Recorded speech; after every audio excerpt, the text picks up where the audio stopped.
Good morning, ladies and gentlemen. May I have your attention, please? All quiet, please. Thank you.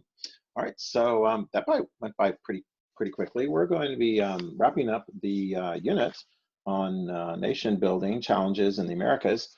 We're going to wrap that up with today's presentation, and then the remaining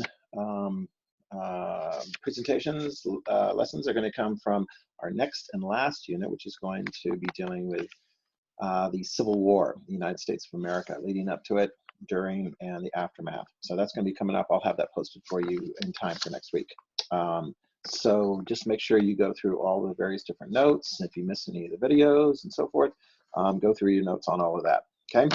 So what you want to have in front of you is actually, if you look on page 3, the very last section there, it's called Changes in Conditions of Social Groups. That's what we're going to be covering today. A little bit of help from John Green, Crash Course. And I think I got one movie trailer. It's just a trailer, so I don't think I'm going to get copyrighted. So I think it's going to be okay. So what we're going to be looking at is, we got all these different social groups, Native Americans. In particular, we'll be looking at immigrant groups. And we're going to look at them in the context of the United States of America. We'll also say a few things about them with respect to other countries, Mexico, countries in South America, and so forth.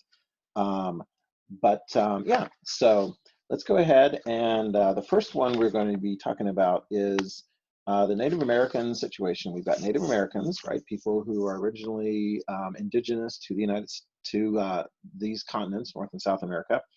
And then, of course, you've got people who are a mixed heritage, let's see, do you remember what it's called? Mixed heritage, Native American plus European, mestizo. Okay, that's the Native. And basically what we're going to be seeing is it's not going to be a good story. No, it's not going to be a good story. You kind of got that point. If you're native peoples and so forth, things don't necessarily turn out so well when you have lots and lots and lots and lots of Europeans arrive and establishing countries and so forth and so on. It's pretty tough, okay? So we're going to pick it up actually. I mean, you had different people like Tecumseh and so forth trying their very best to defeat the United States or whoever, and it doesn't work out very well. In fact, some of the early heroes of the United States of America, as far as military heroes and so forth, gained a lot of their reputation from fighting against native armies, right? You had William Henry Harrison, who beat Tecumseh at Tippecanoe, and went on to become president of the United States. You have others, possibly one of the most famous ones. Let's get it to the first slide here today.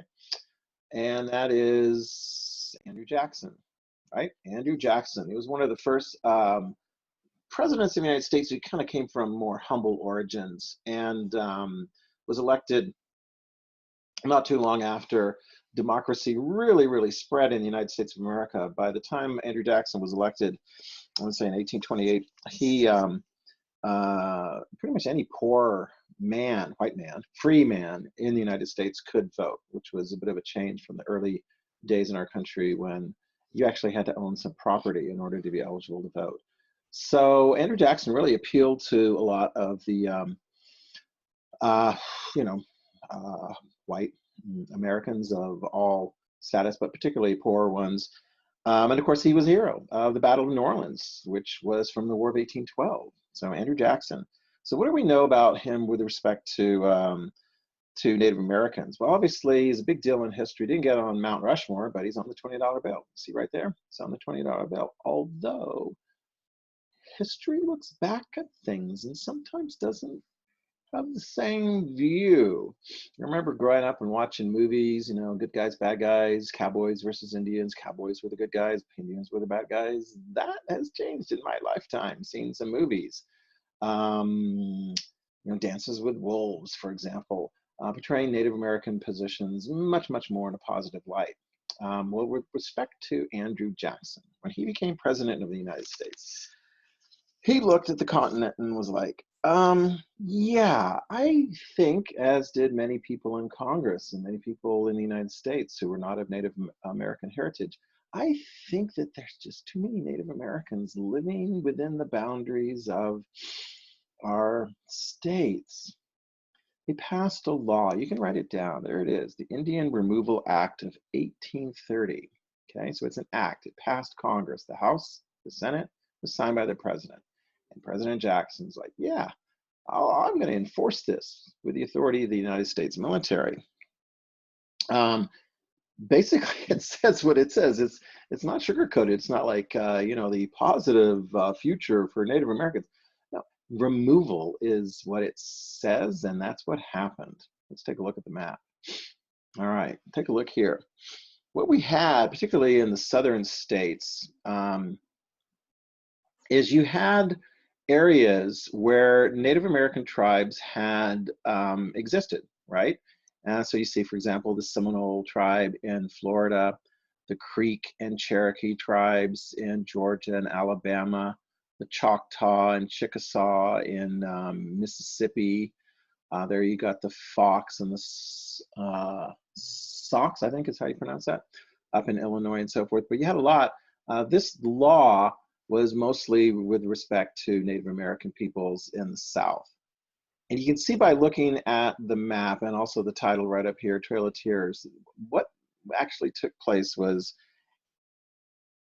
if you owned land, I mean, you could have owned a fair amount of land. You could have been living as a Native American in this area, and the United States government is forcing you to leave. They're not giving you a choice.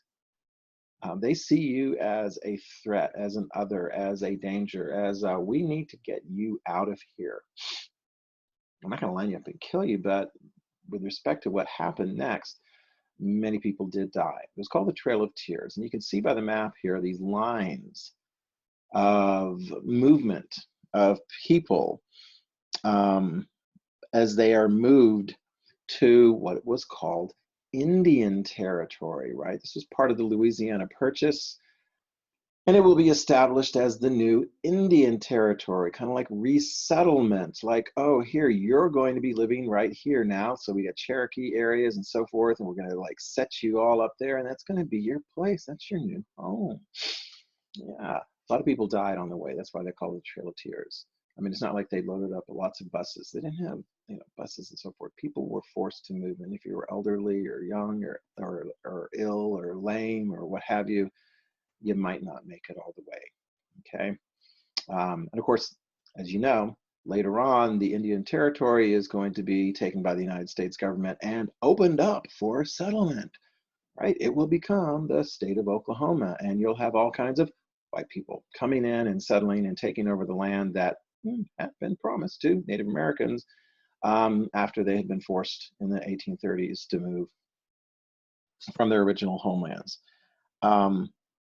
Yeah, this is one of the reasons why don't be surprised in your lifetime. In fact, I think it's actually scheduled to have a change, the $20 bill going to be changed out. I mean, there was a time when they thought maybe the $10 bill, Alexander Hamilton, I mean, who knows who Alexander Hamilton is? He was never president, but he is a Broadway musical hit.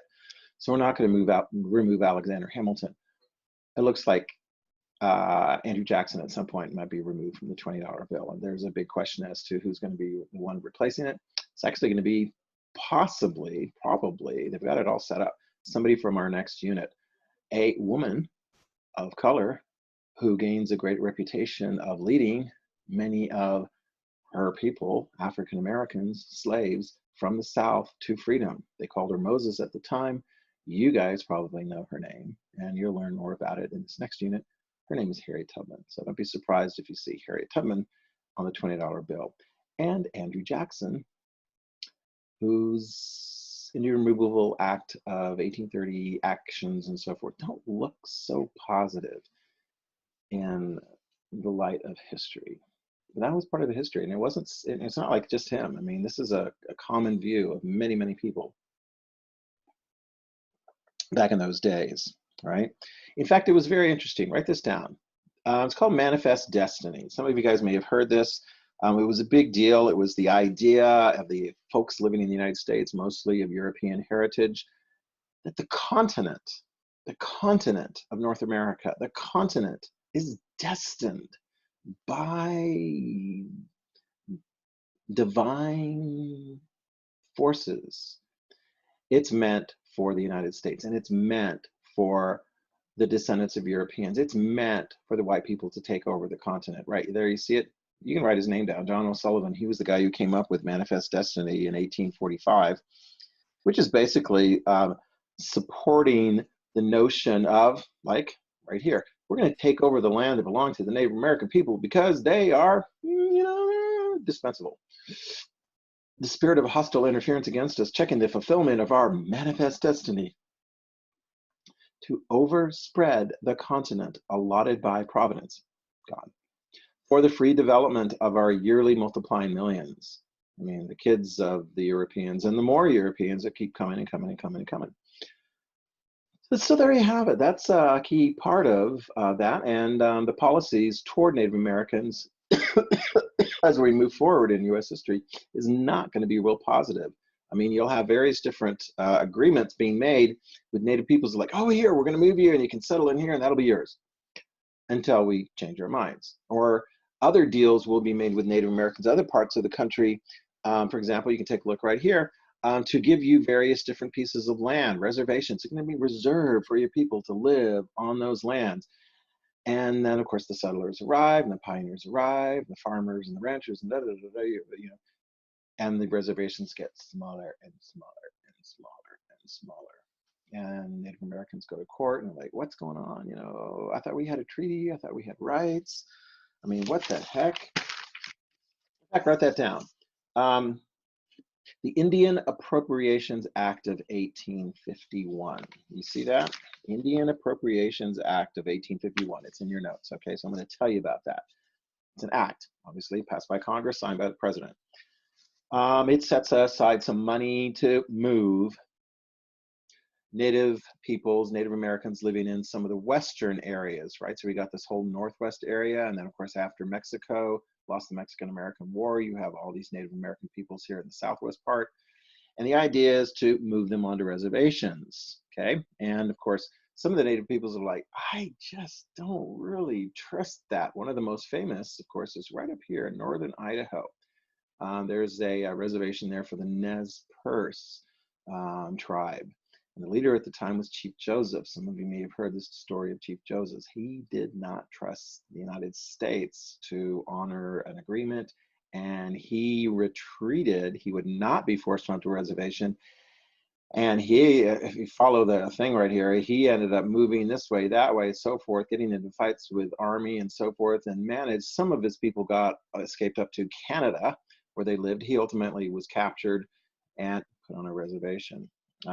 As were many, many people of the United States of America. And these reservations, which used to be bigger, they've gotten a lot smaller, and it's a real challenge. You'll hear John Green. I mean, he's going to really lay into United States policies toward Native Americans. And if you look at some of the other countries in the world, Canada wasn't much better with respect to the treatment of the Native peoples during that time period. If you look at Mexico, we saw this was a challenge when we were talking about Mexico becoming independent. You had Native peoples, particularly living right here in the Yucatan Peninsula or the Oaxaca area. These are areas sort of with higher concentration of Native peoples. Of course, you've got a lot of mestizos living there. And, they were always looking for opportunities, and you get an occasional Cadillo, leader in Mexico saying, oh yeah, we will fight for you, freedom and land reform and opportunities, but not treated very well there. Society, culture, politics, law, and everything tended to favor the people of European heritage in Mexico. That's going to be pretty much the same situation as we look at the other Central American and South American countries. Some of them have higher concentrations. For example, if you go to Guatemala, for example, you have a higher concentration of Native peoples and so forth. It's going to be a real challenge, big challenge. It's very interesting because sometimes you have among Native peoples in Mexico a lot of migrant farm workers. So they'll migrate to various different areas in Mexico to do farm work.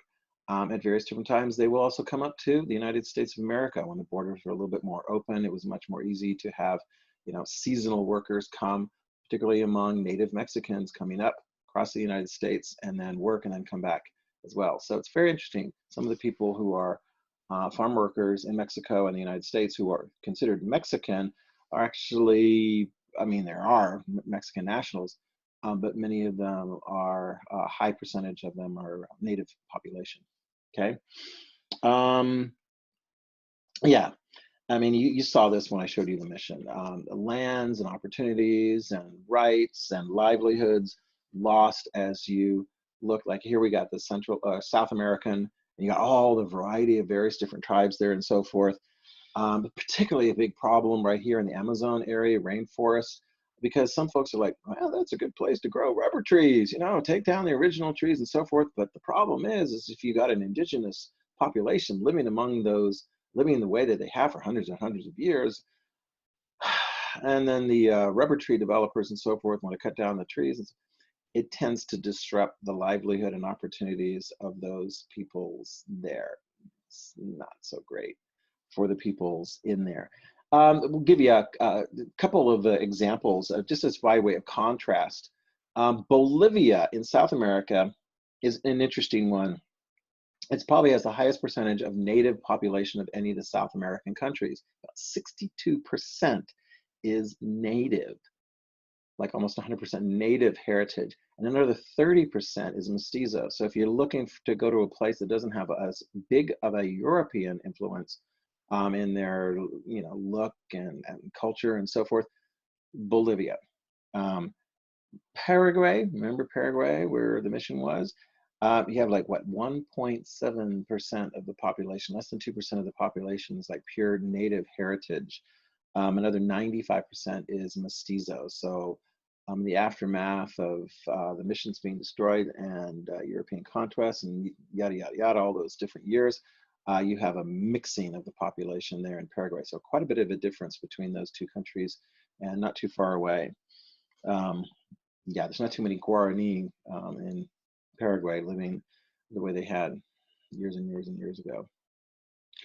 Oh, here we go. Let's pause here for a moment and I will get it set up. We're going to hear from John Green, giving you the overview of the Western expansion in the United States of America, touching on some of the themes that we did with respect to Native Americans. And he's going to talk about a few more things worth giving him a listen as we go forward in this, kind of wrapping up this. I mean, he's going to talk about the United States of America. He's not going to be talking about Central and South America. So let's go ahead and let's get that one set up. Where are you? There we go.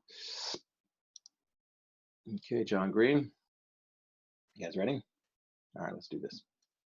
Hi, I'm John Green. This is Crash Course U.S. History, and today we leave behind the world of industry and corporations to talk about the wild, wild West. Spoiler alert!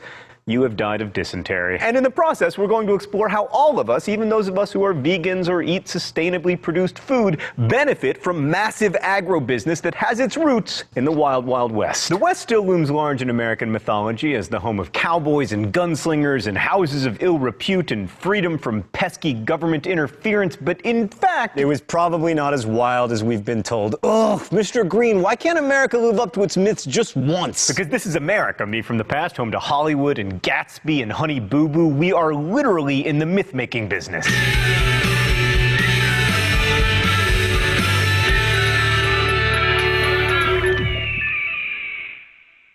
So before the Hollywood Western, the myth of the frontier probably found its best expression in Frederick Jackson Turner's 1893 lecture, The Significance of the Frontier in American History. Turner argued that the West was responsible for key characteristics of American culture, beliefs in individualism, political democracy, and economic mobility. Like, for 18th and 19th century Americans, the Western frontier represented the opportunity to start over and possibly to strike it rich by dint of one's own individual effort, even back when the West was like Ohio. In this mythology, the West was a magnet for restless young men who lit out for the uncorrupted, unoccupied, untamed territories to seek their fortune. But in reality, most Western settlers went not as individuals, but as members of a family or as part of an immigrant group. And they weren't filling up unoccupied space either, because most of that territory was home to American Indians. Also, in addition to Easterners and migrants from Europe, the West was settled by Chinese people and by Mexican migrant laborers and former slaves. Plus, there were plenty of Mexicans living there already who became Americans with the Treaty of Guadalupe Hidalgo. And the whole West as a place of rugged individualism and independence turns out to be an oversimplification. I mean, the federal government, after all, had to pass the law that spurred homesteading,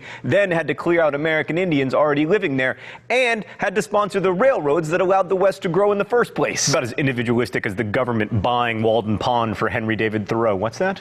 It's a state park now?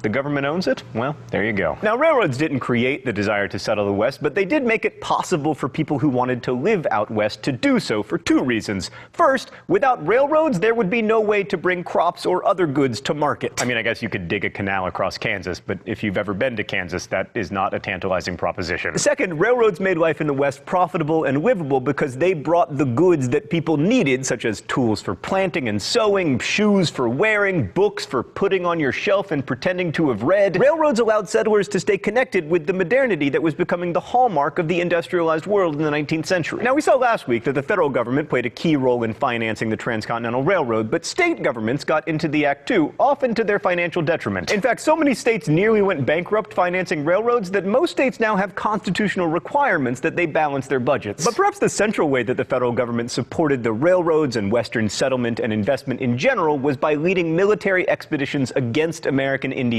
rounding them up on ever smaller reservations and destroying their culture. Let's go to the thought bubble. There was an economic as well as a racial imperative to move the Native Americans off their land. White people wanted it. Initially, it was needed to set down railroad tracks and then for farming, but eventually it was also exploited for minerals like gold and iron and other stuff that makes industry work. I mean, would you really want a territory called the Badlands unless it had valuable minerals? Early Western settlement of the Oregon Trail kind did not result in huge conflicts with Native Americans, but by the 1850s, a steady stream of settlers kicked off increasingly bloody conflicts that lasted pretty much until 1890. Even though the fighting started before the Civil War, the end of the war between the states meant a new, more violent phase in the warring between American Indians and whites. General Philip H. Little Phil Sheridan set out to destroy the Indians' way of life, burning villages and killing their horses, and especially the buffalo that was the basis of the Plains tribe's existence. There were about 30 million buffalo in the U.S. in 1800. By 1886, the Smithsonian Institute had difficulty finding 25 good specimens. In addition to violent resistance, some Indians turned to a spiritual movement to try to preserve their traditional way of life. Around 1890, the ghost dance movement arose in and around South Dakota. Ghost dancers believed that if they gathered together to dance and engage in religious rituals, eventually the white man would disappear and the buffalo would return, and with them the Indians' traditional customs. But even though a combined force of Sioux and Cheyenne warriors completely destroyed George Custer's force of 250 cavalrymen at Little Bighorn in 1876, and Geronimo took years to subdue in the Southwest, Western Native Americans were all defeated by 1890, and the majority were moved to reservations. Thanks, Thought Bubble. Boy, this Wild West episode sure is turning out to be loads of fun. It's just like the Will Smith movie. All right, Stan, this is about to get even more depressing, so let's look at like some pretty mountains and western landscapes and stuff while I deliver this next bit. So in 1871, the U.S. government ended the treaty system that had, since the American Revolution, treated Native Americans as if they were nations. And then, with the Dawes Act of 1887, the lands set aside for the Indians were allotted to individual families rather than to tribes. Indians who, quote, adopted the habits of civilized life, which in this case meant becoming small-scale, individualistic Jeffersonian farmers, would be granted citizenship, and there were supposed to be some protections to prevent their land from falling out of Native American possession, but these protections were not particularly protective, and much of the Indian land was purchased either by white settlers or by speculators. After the passage of the Dawes Act, Indians lost 86 million of the 138 million acres of land in their possession. Oh boy, it's time for the mystery document. The rules here are simple. I guess the author of the mystery document, and then you get to see me get shocked when I'm wrong. All right. I have seen the great father chief, the next great chief, the commissioner chief, the law chief, and many other law chiefs, and they all say they are my friends and that I shall have justice. But while all their mouths talk right, I do not understand why nothing is done for my people. I have heard talk and talk, but nothing is done. Words do not pay for my dead people. They do not pay for my country now overrun by white men. They do not protect my father's grave. Good words will not give my people a home where they can live in peace and take care of themselves. I am tired of talk that comes to nothing. It makes my heart sick when I remember all the good words and all the broken promises. I mean, that could be almost any American Indian leader. This is totally unfair, Stan. All I really know about this is that the Great Father Chief is the president. I mean, it could be any of a dozen people. How about if I say the name in 10 seconds, I don't get punished? And start. Sitting Bull, Crazy Horse, Geronimo, Chief Bigfoot, Keokuk, Chief Oshkosh, Chief Joseph, Chief... Oh, yes! Yes! And now let us move from tragedy to tragedy. So if you're thinking that it couldn't get worse for the Native Americans, it did. After killing off the buffalo, taking their land, and forcing Indians onto reservations, the Bureau of Indian Affairs instituted a policy that amounted to cultural genocide. It set up boarding schools, the most famous of which was in Carlisle, Pennsylvania, where Indian children were forcefully removed from their families to be civilized. This meant teaching them English, taking away their clothes, their names, and their family connections. The idea, put succinctly, was to, quote, kill the Indian, save the man. Now, the U.S. wasn't the only nation busy subjugating its indigenous inhabitants and putting them on reservations in the late 19th century, like something similar was happening in South Africa, in Chile, and even to First Peoples in Canada. And you're usually so good, Canada, although the slower pace of Western settlement meant that there was much less bloodshed, so another point to Canada. And as bad as the American boarding school policy was, at least it was short-lived compared with Australia's policy of removing Aboriginal children from families and placing them with white foster families, which lasted until the 1970s. All right, Stan, we need to cheer this episode up. Let's talk about cowboys. The Marlboro man riding the range, herding cows and smoking, solitary in the saddle, alone in his emphysema. Surely that is the actual West, the men and women, but mostly men, who stood apart from the industrializing country as the last of Jefferson's rugged individuals. But no, once again we have the railroad to thank for our image of the cowboy, like those massive cattle drives of millions of cows across open range Texas. Yeah, they ended at towns like Abilene and Wichita and Dodge City, because that's where the railheads were. Without railroads, cowboys would have just driven their cattle in endless circles, and without industrial meat processing, there wouldn't have been a market for all that beef. And it was a lot of beef, if you know what I'm talking about. I'm actually talking about beef. By the mid-1880s, the days of open-range ranching were coming to an end as ranchers began to enclose more and more land and set up their businesses closer to, you guessed it, railroad stations. There are also quite a few things about Western farming that just fly in the face of the mythical Jeffersonian yeoman farmer ideal. Firstly, this type of agricultural work was a family affair. Many women bore huge burdens on Western farms, as can be seen in this excerpt from a farm woman in Arizona. Get up, turn out my chickens, draw a pail of water, make a fire, put potatoes to cook, brush and sweep ½ inch of dust off floor, feed 3 litters of chickens, then mix biscuits, get breakfast, milk, besides work in the house, and this morning had to go ½ mile after calves. These family-run farms were increasingly oriented toward production of wheat and corn for national and even international markets rather than trying to eke out subsistence. Farmers in Kansas found themselves competing with farmers in Australia and Argentina, and this international competition pushed prices lower and lower. Secondly, the Great Plains, while remarkably productive agriculturally, wouldn't be nearly as good for producing crops without massive irrigation projects. Much of the water needed for plains agriculture comes from a massive underground lake, the Oglala Aquifer. Don't worry, by the way, the aquifer is fed by a magic and permanent H2O factory in the core of the earth that you can learn about in Hank's show, Crash Course Chemistry. What's that?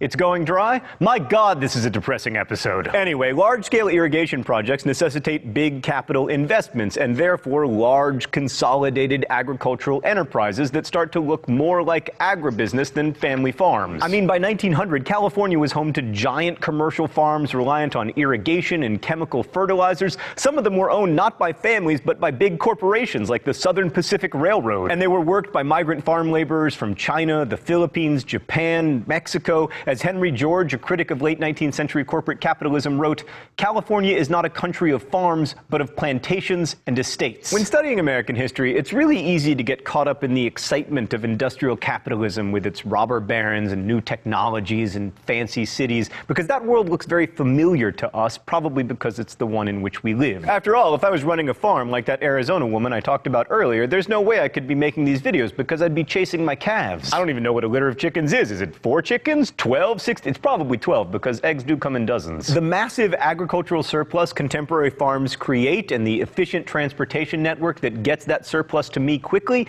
makes everything else possible, from YouTube to Chevy Volts. And no matter who you are, you benefit from the products that result from that massive surplus. That's why we're watching YouTube right now. So agriculture and animal husbandry did change a lot in late 19th century America as we came to embrace the market-driven ethos that we either celebrate or decry these days. And in the end, the Wild West ends up looking a lot more like industrial capitalism than like a Larry McMurtry novel. The Wild West, like the rest of the industrialized world, was incentivized to increase productivity and was shaped by an increasingly international economic system. And it's worth remembering that even though we think of the Oregon Trail and the Wild West being part of the same thing, in fact, they were separated by the most important event in American history, the Civil War. I know that ain't the mythologizing you'll find in Tombstone, but it is true.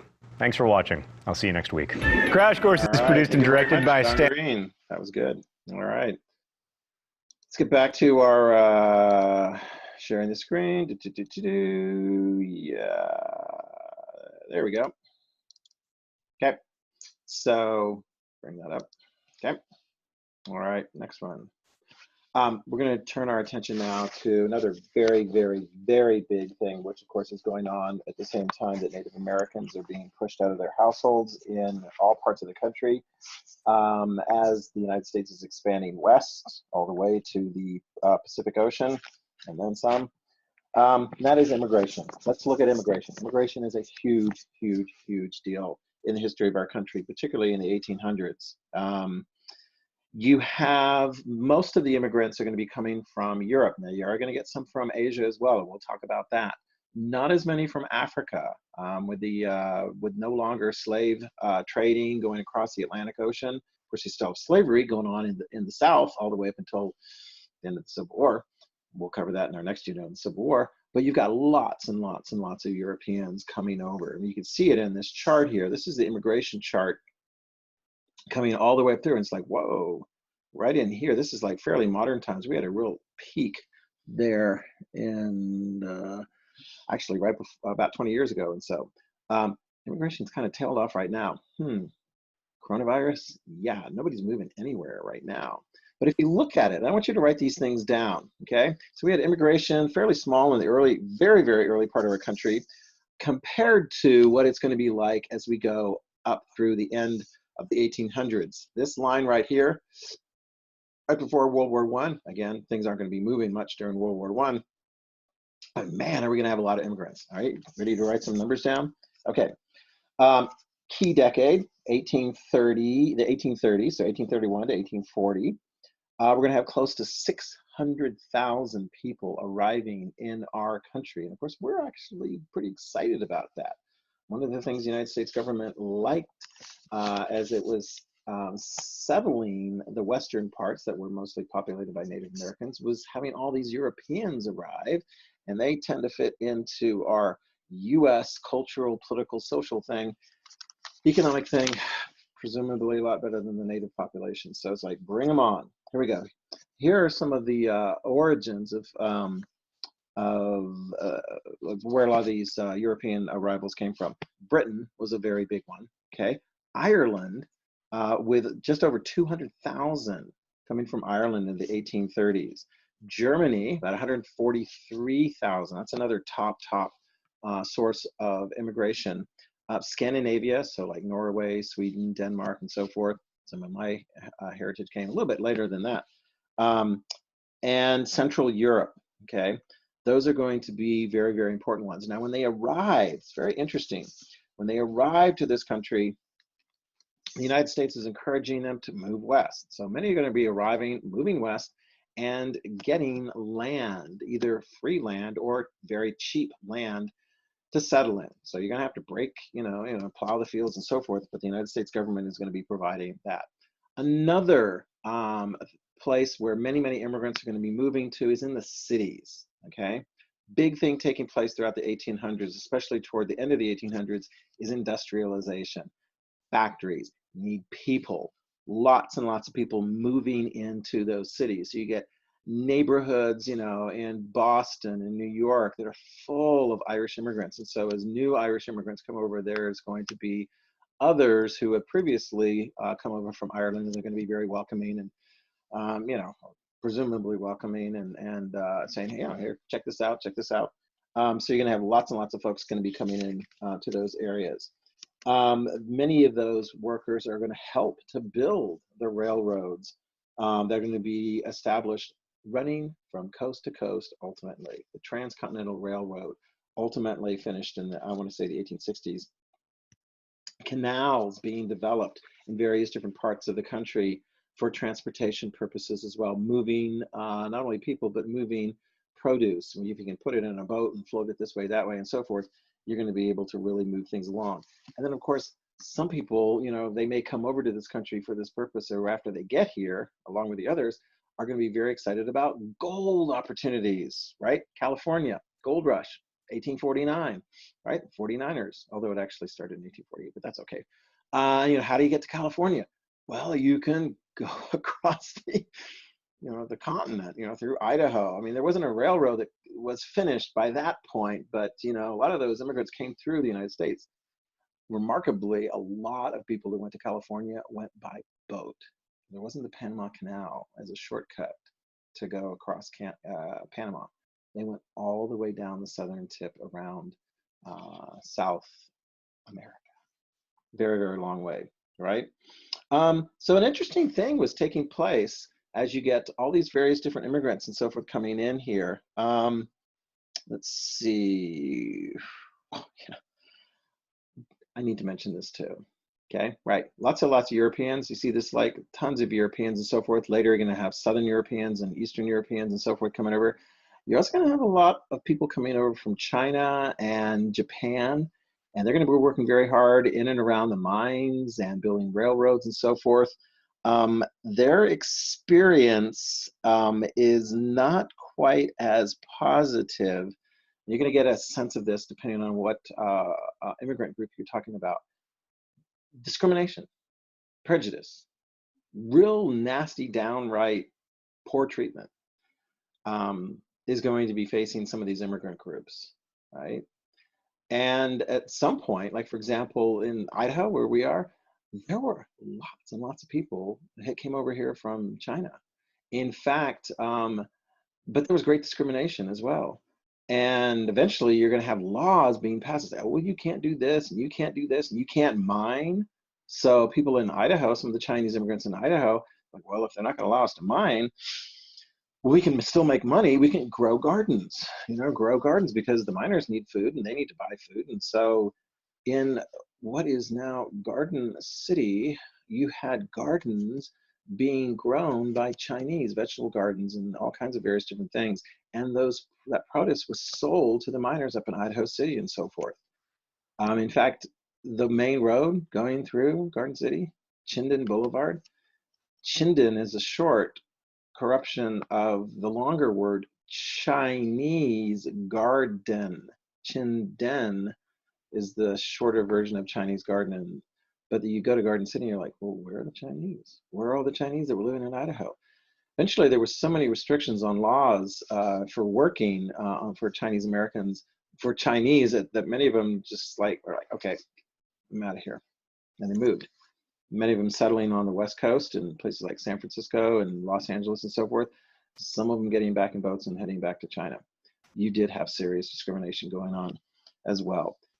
In particular, leading up, discrimination against immigrants that the native people, and I heard the irony is nativism, right? You see this, Native American, they're not talking about indigenous people. I'm not talking about the Cherokee, the Nez Perce, or the Shoshone, or whatever. They're talking about preferred European heritage white people. And they don't want the arrival of lots of Europeans. And I'll give you a little bit of a sense here. It's kind of like the other, you know, well, the original people were mostly English, Scottish, you know, some German speakers and so forth. So what do they think about the Irish coming over more and more and more? I mean, because you had a lot of Irish coming over in between the years of 1841 and 1850. What did I say? The previous decade, we had over about 600,000 people. In the 1840s, you had 1.7 million immigrants coming over, right? So you saw a big spike there. Let's go right here. Saw a big spike coming up here in the 1840s. And there was a huge number of Irish. The number of Irish that came over almost quadrupled. You had about 781,000 Irish coming over. And of course, they were trying to escape the potato famine. The blight that killed the potato was causing starvation in Ireland. And you had large numbers of Germans, 435,000. And again, a lot of British, 267,000. So those were big sources. The Native Americans, not, you know, native tribes. But this nativist attitude was like, we don't like them, especially the Irish. And particularly, it was like you get a lot of anti-Catholic feelings, because the Irish were predominantly Catholic, and they were coming over, and it's like, what did they think of that? So you had this political party called the American Party, and they referred to themselves as the know-nothings, because when people went up to them and were trying to inquire, like, what are you guys all about? And they're like, I don't know. Needless to say, there was a small third party that didn't last too long, but it's an interesting feature of American life that at various times in our history, you get groups of people that are like, I just don't want more of those other kind of people coming over to our country because it's going to change things. I mean, imagine how the Native Americans felt about all the arrival of people coming from Europe, Africa, and Asia, and so forth. I mean, did it really change things the way in North America?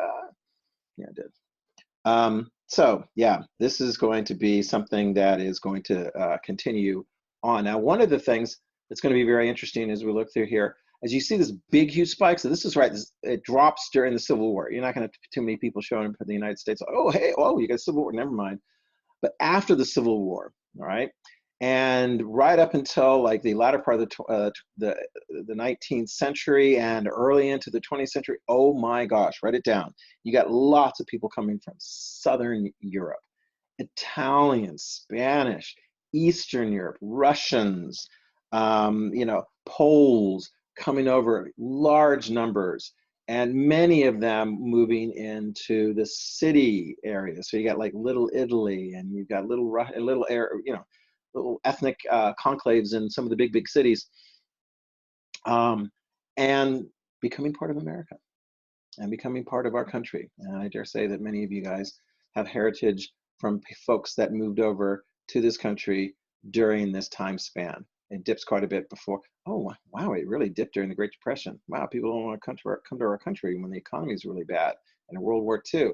But after that, we see another big upswing in immigration to our country. And it's an important challenge that goes on to a country, but it certainly has provided amazing opportunities for people living in this country, but big challenges as well with all the heartbreaking discrimination and just the horrible treatment of folks as we go through here.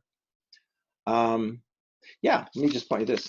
And John Green pointed it out in the last video. We'll talk about it a little bit as well here. I like this one. This shows all the transcontinental railroads in Canada and the United States. We got the Canadian Pacific running the length of Canada and the southern part of Canada, all the way across there. Right here, you can see it right there, not too far from Salt Lake City. That was Promontory Summit, 1869. That was where the spike was driven to connect what was the Central Pacific and the Union Pacific. And so that was the first time that you could go coast to coast by train. So you didn't have to go like the Oregon Trail, by foot or, horse or cow or whatever.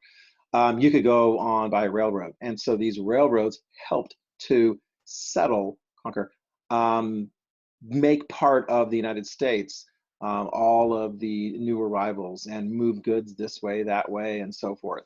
The railroads are going to play a big part, okay, in the development of the United States. And we'll talk about the railroads again when we get to the Civil War, because that's going to also have a big impact there. Yeah. Oh, you guys want a movie trailer, right? This is an interesting one. Tom Cruise, Nicole Kidman. I'm trying to remember if they were married at the time. I think this was when they were getting along really well. I think they were married. They were married at the time, and they got along really well. And they both play Irish immigrants coming over from Ireland. He's poor, she's wealthy, but hey, in America, anything can happen. They start out in Boston, there's a lot of Irish there, and then we'll continue. I mean, let me see. Can I think of any Irish American families from the Boston area? Kennedys. They ended up doing pretty well. John F. Kennedy, President of the United States. Anyway, so some of them, the cool thing about this movie is, it's fictional and so forth, but it's based on historical precedents. And so, the scenes move to the Western areas. And in fact, it's fascinating. The movie ends in a place where Native Americans have been forced to move years before. Oh, let's see if we can find that slide. It's not that long ago. Oh, right. Yeah. Trail of Tears. There it is. The Indian Territory, which will be called Oklahoma. It's one of the last frontiers where the United States government's going to say, okay, fine, we're going to open it up to settlement sorry, natives. Yeah, you're going to have to compete now with all the white people again. And it was fascinating because there was a particular time, and they show this in the movie, where they like fire the gun, and then all of these wagons full of people are moving across what will become the state line of the Oregon Territory, excuse me, the Oklahoma Territory that will become Oklahoma. And they're rushing because they're going to grab the stake and make a claim to a particular piece of land. And so there you have, I mean, that's what's going to be happening. It was a big deal. And you were supposed to wait until the gun was fired, and then you could go and in a big race, you know, for land. In fact, there were some people that snuck across the border early on and pretended like they had, you know, arrived on time, but they had actually cheated. They had arrived there sooner, Oklahoma, sooner. In fact, they call them the Sooners because they got there sooner than everybody else. So they got a lot of the land. The University of Oklahoma nickname, the football team, the basketball team, they're called the Sooners. And people who like to make fun of the University of Oklahoma, they're like, oh, we're not going to call you the Sooners. We're going to call you the cheaters, because that's what those guys were. In any event, they have that event as part of this movie. Tom Cruise, Nicole Kidman, and Far and Away will show the trailer. I've been having a lot of success with trailers not getting copyrighted. So let's see if I can go ahead and pull this up here. John Green, we need to have you go away. Sorry, John Green, we're going to pull you up again for the next one and have, oh, here we go. Far and Away trailer. It's PG-13 movie, came out some time ago. Nicole Kidman and Tom Cruise aren't together anymore. But this movie is still there. Yeah. For hundreds of years, his people worked the land, but they could never own it. They're burning our house!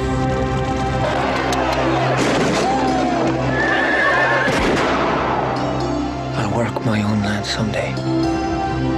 From director Ron Howard comes the story of one man who wanted more. I'll stab you through. I'm Joseph Donnelly, of the family Donnelly, that you pushed off our land. Get him upstairs! Our duty is to restore him to full health, so he can hear his own neck crack when he dangles from the hangman's noose. I'm running away. You're brave. Come with me. He left behind everything he knew. Shannon! Yeah! For freedom. You could be my serving boy. Don't call me boy. In my imagination, America is a wonderfully modern place. Who is this bit of a snit anyway, huh? She's my sister. And I'm your mother. But even in the land of the free, Nothing but an ignorant mick. everything has a price.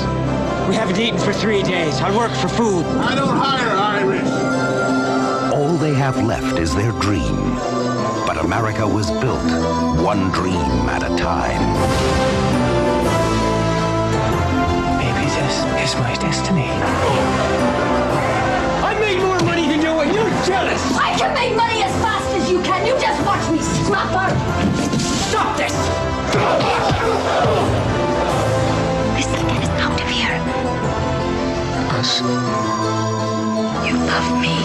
Never seen anything like you in all my living life. Stay away from her, do you hear me? Someone could get shot. You're not in Ireland anymore.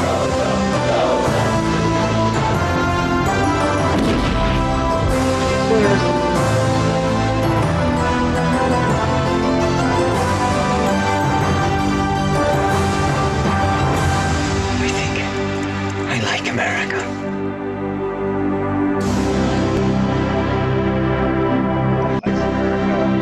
Place where people have opportunities. Well, some people have opportunities, some people don't have quite the same opportunities. But yeah, sorry, don't mean to be a downer or anything and so forth, but a very cool movie. Yeah.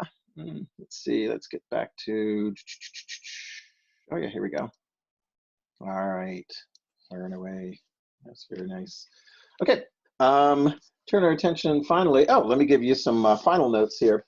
South America, let's take a look at the map of South America. As far as immigration, that's the native population, but a lot of Europeans arrive in South America as well. Lots and lots of Europeans. Next to the United States, top destination, 27 million Europeans arriving during that century to South America. Argentina, top destination, has the most, more than 27 million. 27 million is just the number that went to Argentina. Sorry about that. And so actually you go to Argentina and you see this really interesting cross-cultural thing going on here. In some parts of Argentina, it looks and feels very much like the influence of Europe. I mean, like, for example, things like the tango, the dance, which is very European-like, but it's a combination of things that are European as well as things that are native to South America. And it starts in Argentina. Brazil, 6.6 million Europeans arriving in Brazil.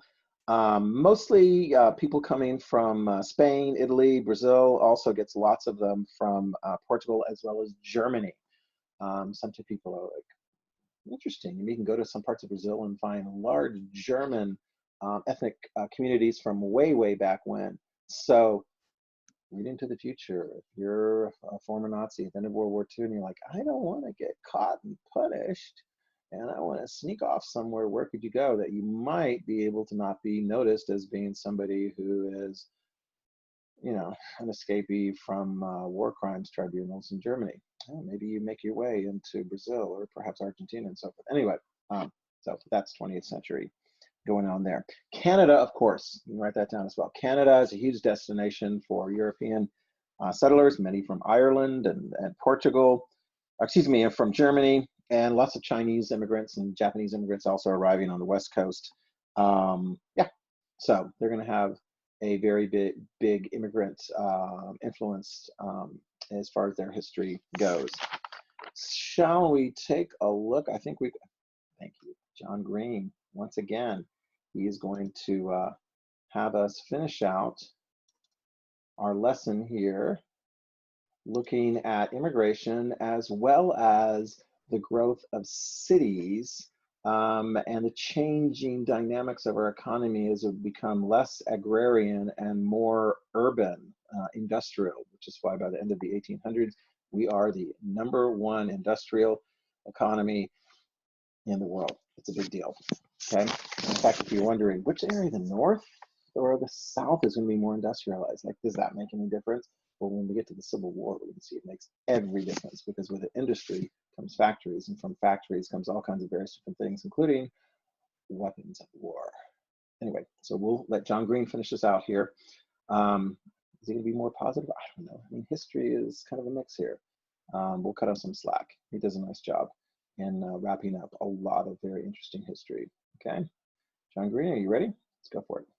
Hi, I'm John Green. This is Crash Course U.S. History, and today we're going to continue our extensive look at American capitalism. Mr. Green, I'm sorry, are you saying that I grow up to be a tool of the bourgeoisie? Oh, not just a tool of the bourgeoisie, me from the past, but a card-carrying member of it. I mean, you have employees whose labor you can exploit because you own the means of production, which in your case includes a chalkboard, a video camera, a desk, and a xenophobic globe. Meanwhile, Stan, Danica, Raul, and Meredith toil in crushing poverty. Stan, did you write this part? These are all lies. Cue the intro.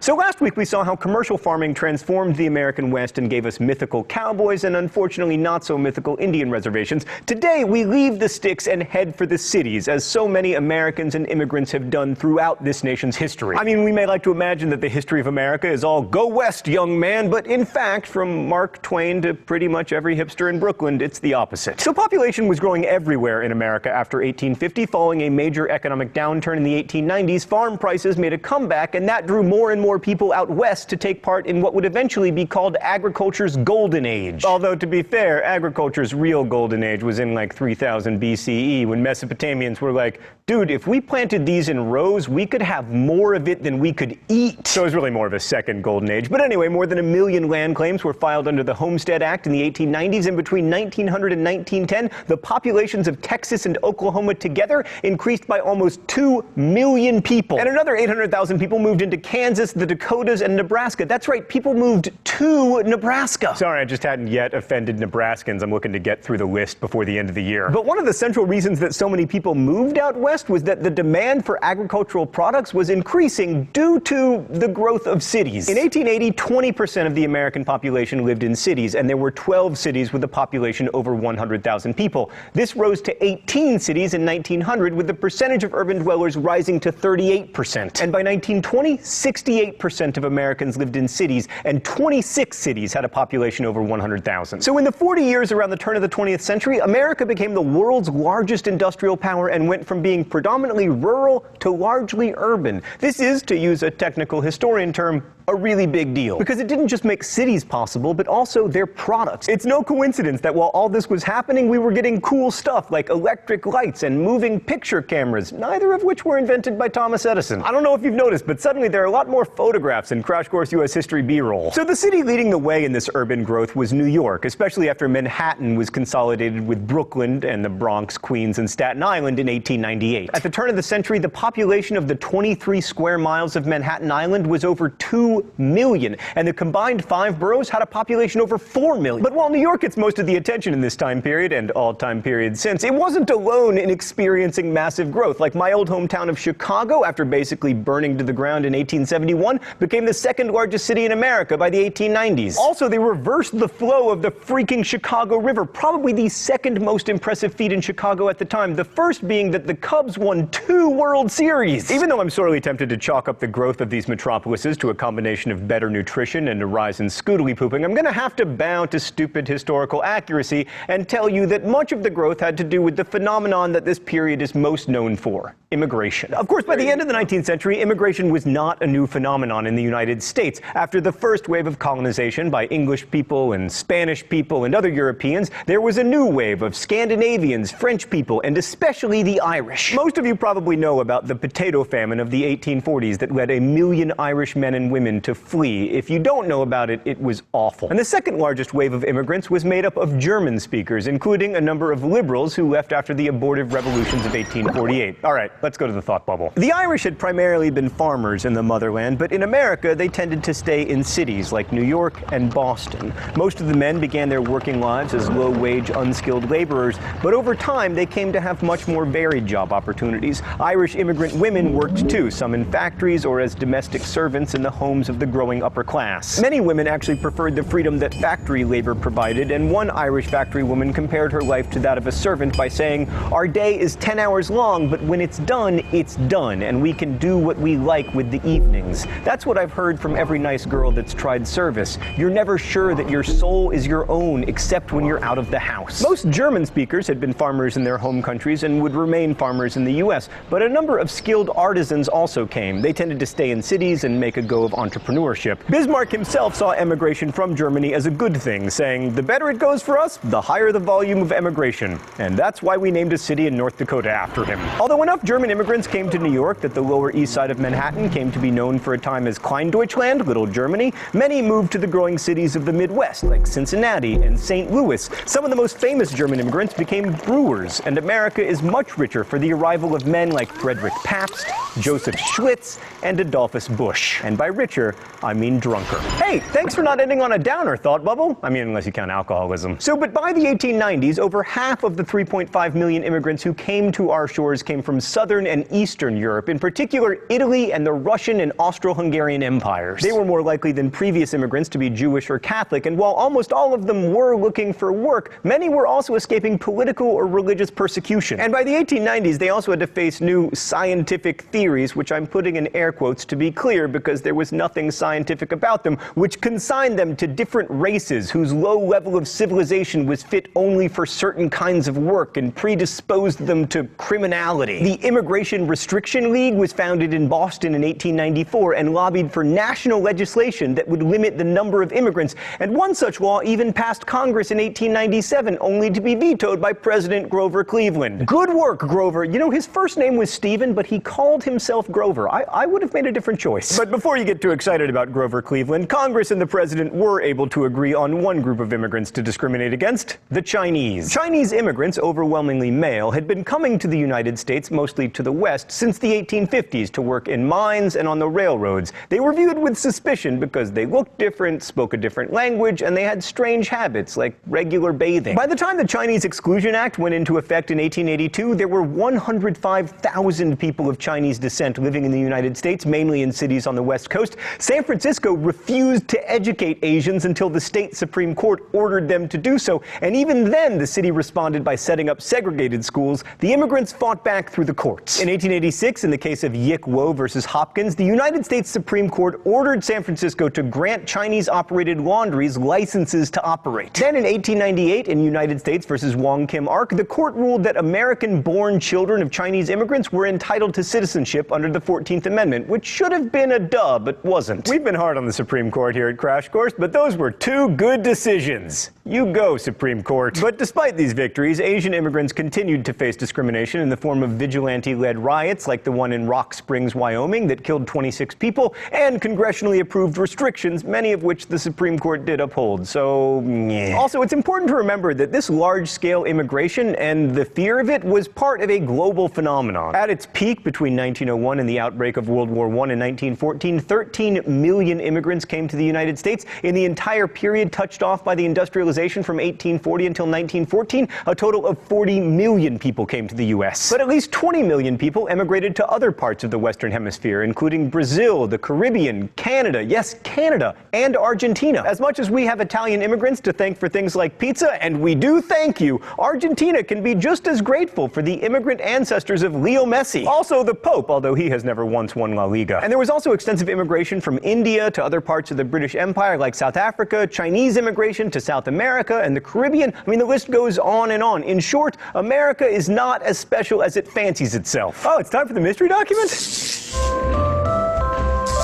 The rules here are simple. I guess the author of the mystery document, I get it wrong, and then I get shocked with the shock pen. Sorry, I don't mean to sound defeatist, but I don't have a good feeling about this. All right. The figure that challenged attention to the group was the tall, straight father with his earnest face and fine forehead, nervous hands, eloquent in gesture, and a voice full of feeling. This foreigner, who brought his children to school as if it were an act of consecration, who regarded the teacher of the primer class with reverence, who spoke of visions like a man inspired in a common classroom. I think Miss Nixon guessed what my father's best English could not convey. I think she divined that by the simple act of delivering our school certificates to her, he took possession of America. I don't know. At first I thought it might be someone who works with immigrants like Jane Addams, but then at the end, suddenly it's her own father. Jane Addams' father was not an immigrant. Mary Antin, does she even have a Wikipedia page? She does? Did you write it? Stan wrote her Wikipedia page. Ah! So this document, while it was written by someone who should not have a Wikipedia page, points out that most immigrants to America were coming for the most obvious reason: opportunity. Industrialization, both in manufacturing and agriculture, meant that there were jobs in America. There was so much work, in fact, that companies used labor recruiters who went to Europe to advertise opportunities. Plus, the passage was relatively cheap, provided you were only going to make it once in your life, and it was fast, taking only 8 to 12 days on the new steam-powered ship. The Lower East Side of Manhattan became the magnet for waves of immigrants, first Germans, then Eastern European Jews and Italians who tended to recreate towns and neighborhoods within blocks and sometimes single buildings. Tenements, these 4-, 5-, and 6-story buildings that were designed to be apartments, sprang up in the second half of the 19th century, and the earliest ones were so unsanitary and crowded that the city passed laws requiring a minimum of light and ventilation. And often these tenement apartments doubled as workspaces because many immigrant women and children took in piecework, especially in the garment industry. industry. Despite local laws mandating the occasional window and outlawing the presence of cows on public streets, conditions in these cities were pretty bad. Things got a little bit better with the construction of elevated railroads and later subways that helped relieve traffic congestion, but they created a new problem. Pickpockets. Pickpockets take advantage of the confusion to ply their vocation. The foul, close, heated air is poisonous. A healthy person cannot ride a dozen blocks without a headache.